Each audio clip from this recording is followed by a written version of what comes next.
channel. I'm Liam. Round 10 will be soon upon us, and hopefully we can nail some good trades this week to push us further up the rankings. So I'm going to be going through each of the price brackets, which should we bring in, and then seeing who we should possibly trade out. Out of those, there's a fair few rookies that are maxing out in value. Which ones do we trade? Which ones do we hold? And all that goss. So starting off with the cheapy rookies. This moment, there's only two that I would be overly wanting to trade in. First one's O'Connor. Scored 49 last week. I didn't watch the game, so I don't know what his role or job security is like. Adelaide will probably be wanting to play their rookies more this for the rest of the season, so hopefully his job security is all right. He could be a nice little downgrade from one of your bench rookies, maybe like a Berry or a Scott, makes you 140k. Mid only, so that's a little bit without the flexibility, but if he does get named next week, I feel like I'll look at bringing him in. Another option is Briggs. We don't know what the ruck situation is like at GWS. If Mumford's going to come back next week, or they're going to stick with Flynn and Briggs. But if Briggs does get named next week, especially if he gets named with Mumford, I'd certainly be looking at bringing him in. I don't think he's going to score overly heats, maybe a 45 or 50, but he provides very nice flexibility with his defensive forward status, and gives you an extra number during the bye rounds. And who knows, one of the rucks, Flynn or Mumford, goes down early and he comes on and plays full-time ruck and scores 70, 80. It's very hypothetical, but it's certainly a possibility. So I'm looking at probably downgrading to one of them this week. I feel like either for Berry or Scott, makes me 150k, and then upgrade one of my other defensive options to an 800k player. I'll work that out later in the week. This 200k to 299k bracket, it's a bit hard to pick certain players, because they have already gone up 100k. They're not going to go overly up heaps more. The only two that I would be looking at is Poulter with his mid-forward flexibility.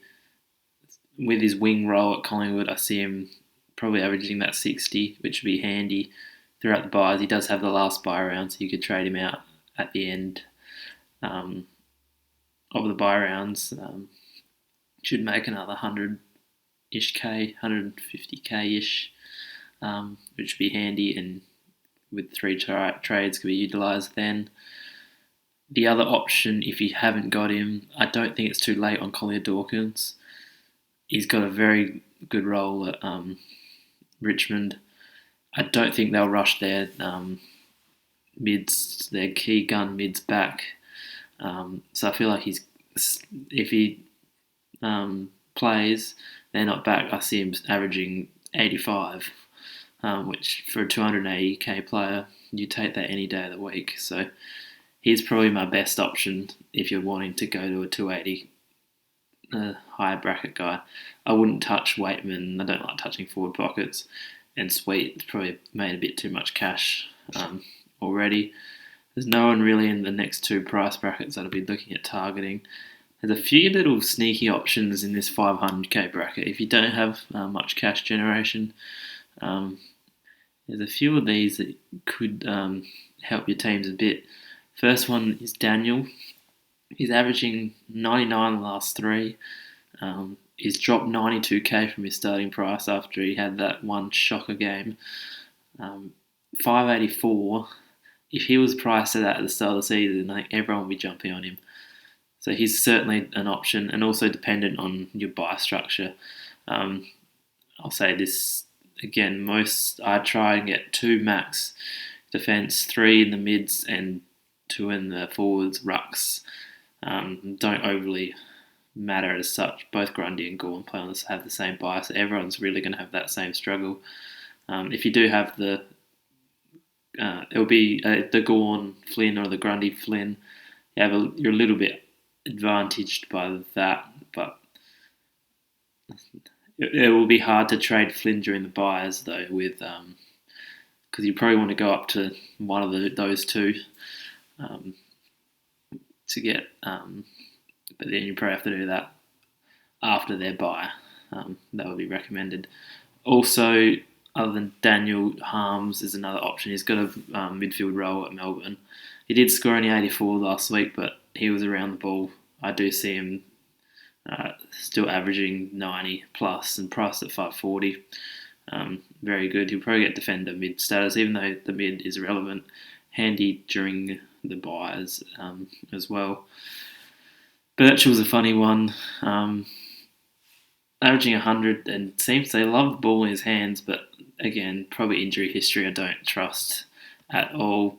Dacos, if you need a mid forward at 540, he has put back-to-back games together. He's averaging 88 in his last three.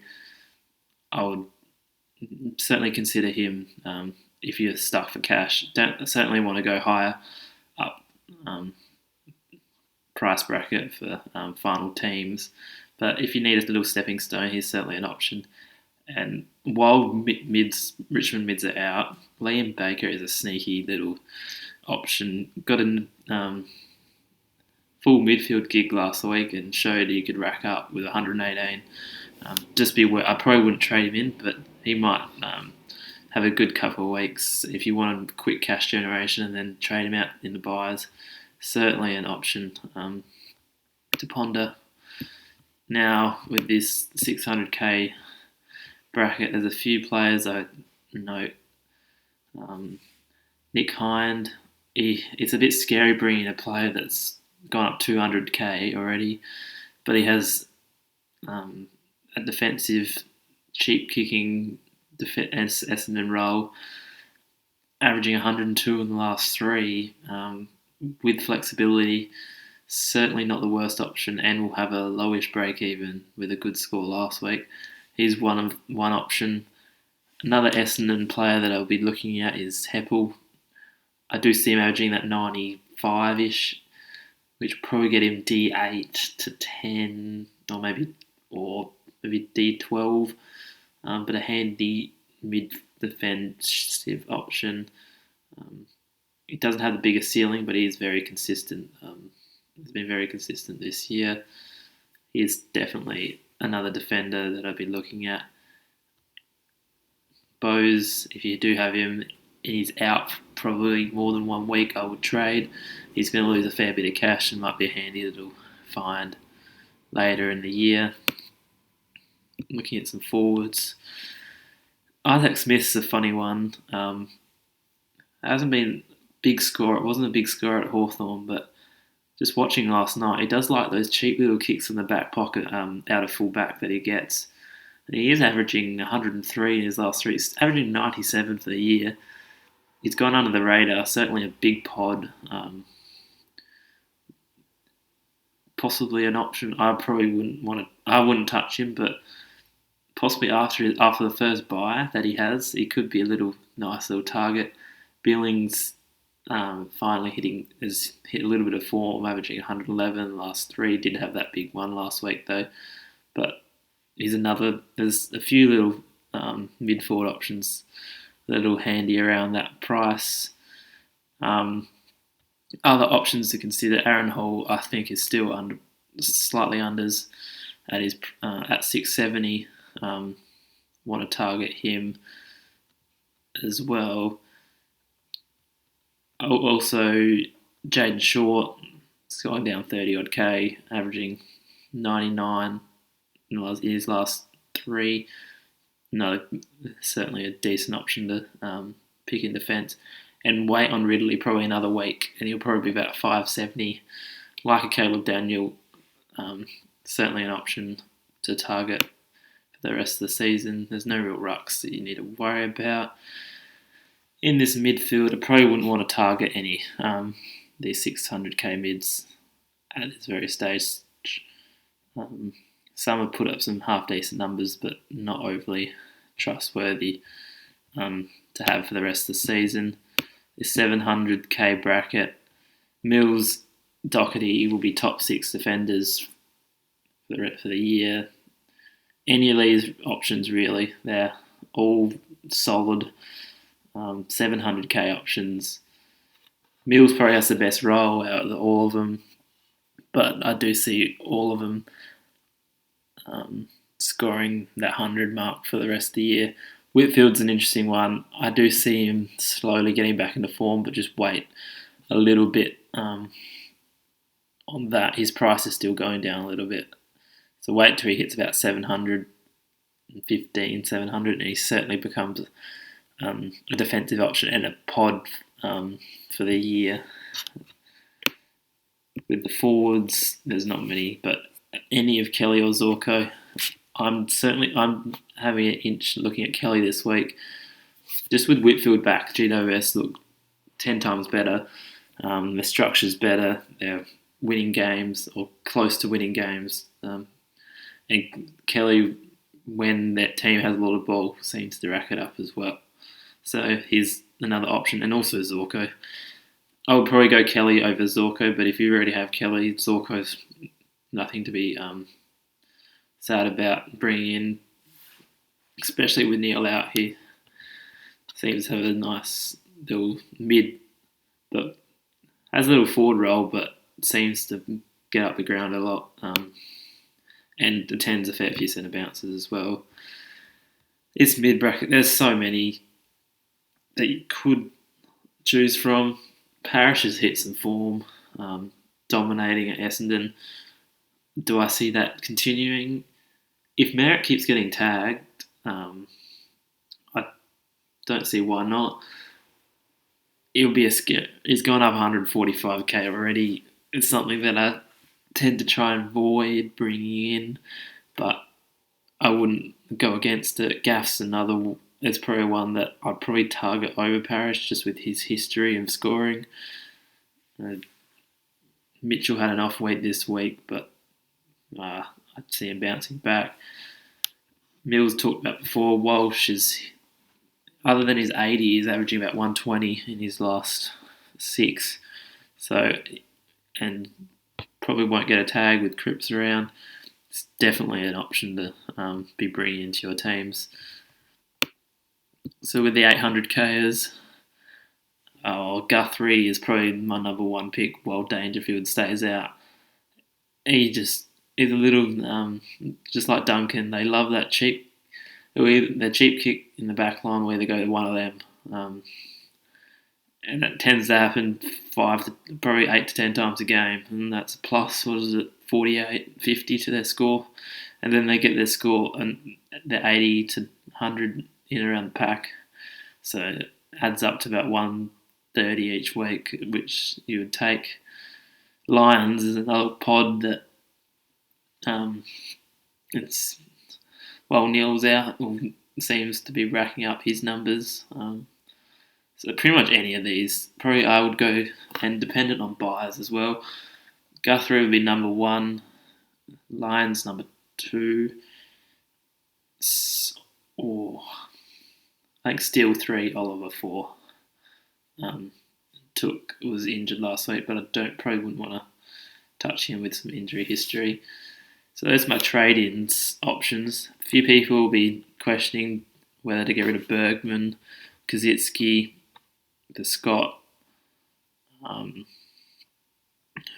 Power, Warner, and some still have Phillips and a Berry. Out of those options, I see Berry and Scott for me to be the ones that they've hit their top price bracket, and they're probably players you don't want to play on field.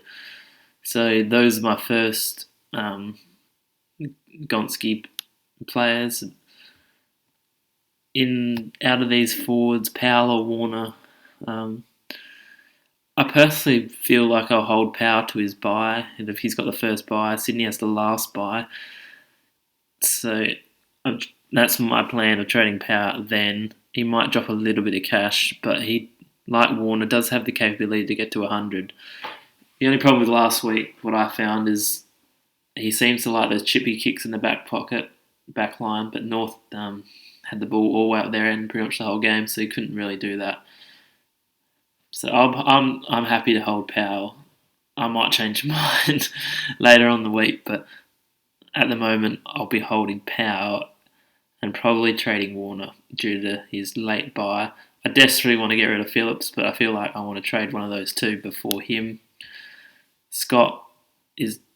I also am tossing up between trading Scott or Berry for O'Connor or Briggs as well. Bergman still has some cash to make, a little bit of cash to make for about 20k-ish, 30k-ish, but he has a nice role. Just hopefully his job security is the only problem. If he is out, I probably will trade Bergman over Warner and Powell, but if any of them get a rest at any stage, they'll be first gone as well. Tilthorpe just a handy little ruck forward loop link throughout the buyers. And hopefully Flynn gets more game time and gets up to that 500, 600k, and then we can upgrade to a Gorn, who's probably right for the picking right now, at 794.